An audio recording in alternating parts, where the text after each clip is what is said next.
नमस्कार मित्रांनो, स्वागत आहे तुमचं आपल्या या यूट्यूब चॅनलमध्ये. तुम्ही जर या चॅनलवर नवीन असाल तर सबस्क्राईब करायला विसरू नका. मित्रांनो, आज आपण पाहणार आहोत वर्ग 11वा, विषय इंग्रजी, पोएम 2.5 नोज वर्सेस आईज या पोएममधील आईस ब्रेकर्स. चला तर मग सुरुवात करूयात. आईस ब्रेकर्समधील पहिली ॲक्टिव्हिटी आहे complete the web with the help of adjectives use to describe eyes and nose in all respects. की खाली 2 डायग्राम देण्यात आलेले आहेत. तर यामध्ये आईज आणि नोज दिलेले आहेत, म्हणजे डोळे आणि नाक दिलेलं आहे. तर यांना डिस्क्राईब करणारे जे काही ॲडजेक्टिव्ह आहेत, जे काही विशेषण आहेत, त्या विशेषणांचा वापर करून आपल्याला ही वेब डायग्राम कंप्लीट करायची आहे. 2 आर डन फॉर यू. यामध्ये प्रत्येक वेब डायग्राममध्ये तुम्हाला 2 ॲडजेक्टिव्ज देण्यात आलेले आहेत, बाकीचे आपल्याला भरायचे आहेत. तर पहिली जी वेब डायग्राम आहे ती आहे आईजची संदर्भात. आईज, तर आईजसाठी ॲडजेक्टिव्ह वापरलेला आहे ब्युटिफुल, म्हणजेच ब्युटिफुल आईज. दुसरं ॲडजेक्टिव्ह वापरले डिसर्निंग. त्यानंतरचे ॲडजेक्टिव्ह आपल्याला वापरता येईल ड्रीमी, म्हणजे ड्रीमी आईज. एक्सप्रेसिव्ह म्हणजेच एक्सप्रेसिव्ह आईज. देन प्रोबिंग आणि काइंड हे आईजबद्दल वापरण्यात आलेले ॲडजेक्टिव्ज आहेत. आता आपण नोजबद्दल बघूयात कोणकोणते ॲडजेक्टिव्ज वापरायचे. तर 2 आपल्याला दिलेले आहेत. एक आहे शार्प नोज, आणि सेकंड आहे पॉइंटेड, मीन्स पॉइंटेड नोज. आता 2 आपल्याला लिहायचे. एक सांगितलेले डिसर्निंग नोज, आणि दुसरं आपल्याला म्हणता येईल सेन्सिटिव्ह नोज. त्यानंतरची ॲक्टिव्हिटी आहे given below are some words from legal terminology used in court affairs. Discuss and complete the table accordingly. खाली काही शब्द दिलेले आहेत जे लीगल टर्मिनॉलॉजीमध्ये, म्हणजे न्यायालयाच्या जे कामकाज आहे त्या कामकाजात वापरले जाणारे काही शब्द आहेत. Discuss and complete the table accordingly. तर यानुसार आपल्याला हा टेबल पूर्ण करायचा आहे. तर सर्वात पहिले दिलेले एका कॉलममध्ये टेबलमधल्या सिरियल नंबर, दुसऱ्या कॉलममध्ये आहे लीगल टर्मिनॉलॉजी, आणि तिसऱ्या कॉलममध्ये त्याचं डिस्क्रिप्शन देण्यात आलेलं आहे.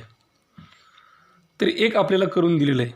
सिरियल नंबर 1 लीगल टर्मिनॉलॉजी आहे ॲफिडेविट. तर ॲफिडेविट कशाला म्हणायचं, त्याच्या डिस्क्रिप्शनमध्ये काय लिहिता येईल, a written statement confirm by oath or affirmation for use as evidence in court, याला म्हणायचं ॲफिडेविट. सेकंड आहे argument.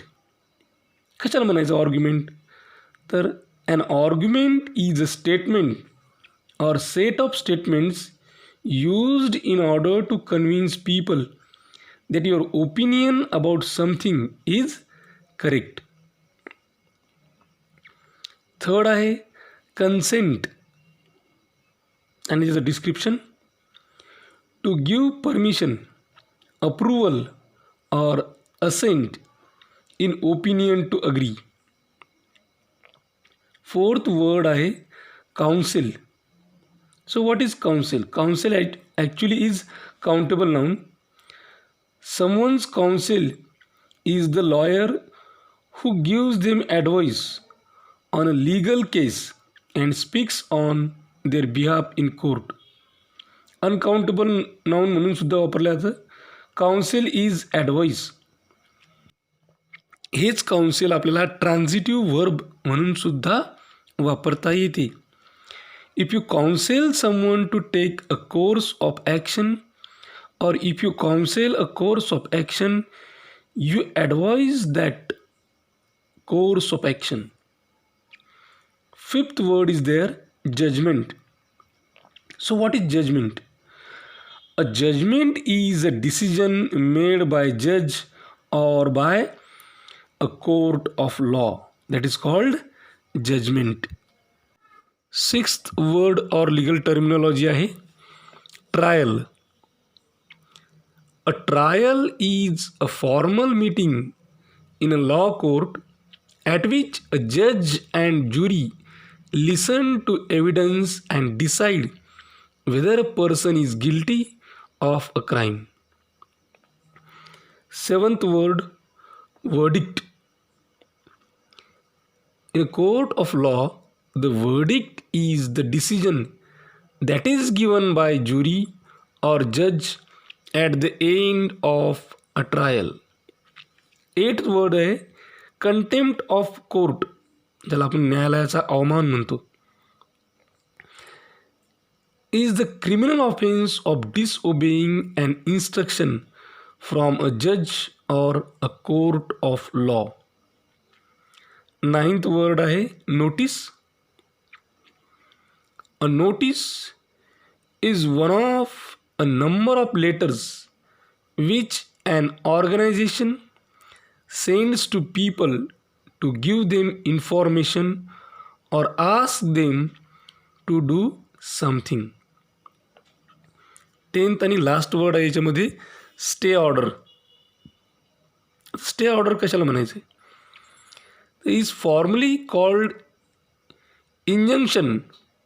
And injunction is a court order usually one telling someone not to do something. की stay order म्हणजे काय की जैसे थे स्थिती, त्याला स्टे ऑर्डर म्हणतात इंग्लिशमध्ये.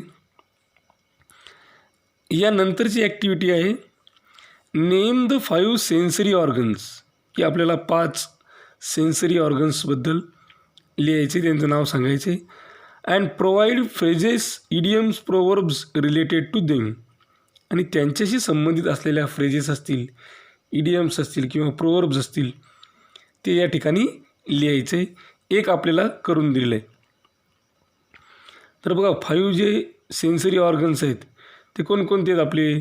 तर इयर, नोज, आईज, स्किन, टंग हे आपले 5 सेन्सरी ऑर्गन आहेत. आणि प्रत्येकाशी रिलेटेड एक फ्रेज, इडियम किंवा प्रोवर्ब आहे. एक आपल्याला करून दिलेलं आहे. A to turn a deaf ear. आता बाकीचे 4 आपल्याला लिहायचे आहेत. तर बीमध्ये लिहिता येईल turn up one's nose. C keep an eye on. D thick skin. आणि ई बाईट वन्स टंग और बाईट टंग और बाईट वन्स टंग. तर हे 5 सेन्सरी ऑर्गनशी रिलेटेड फ्रेजेस, इडियम्स आणि प्रोवर्ब्स होत्या. तर याबरोबरच ह्या आईस ब्रेकर्स ॲक्टिव्हिटी याच ठिकाणी पूर्ण झाल्या. अशाच प्रकारचे नवनवीन व्हिडिओ पाहण्यासाठी या चॅनलला सबस्क्राईब करा. आमच्या चॅनलचे सर्वच व्हिडिओज ताबडतोब तुमच्यापर्यंत पोहोचण्यासाठी बेल आयकॉन बटनला क्लिक करा. हा व्हिडिओ तुम्हाला आवडला असेल तर लाईक करा. तुमच्या मित्रमैत्रिणींमध्ये, गरजू विद्यार्थ्यांमध्ये जास्तीत जास्त प्रमाणात शेअर करा. काही अडचण असेल, काही सजेशन असेल, काही इन्फॉर्मेशन असेल किंवा रिप्लाय द्यायचा असेल तर कमेंट बॉक्समध्ये कमेंट करा. हा व्हिडिओ अत्यंत काळजीपूर्वक आणि सर्वात महत्त्वाची गोष्ट टिल द एंड, शेवटपर्यंत पाहिल्याबद्दल तुम्हा सर्वांचे मनापासून आभार. थँक्यू. Thanks a lot.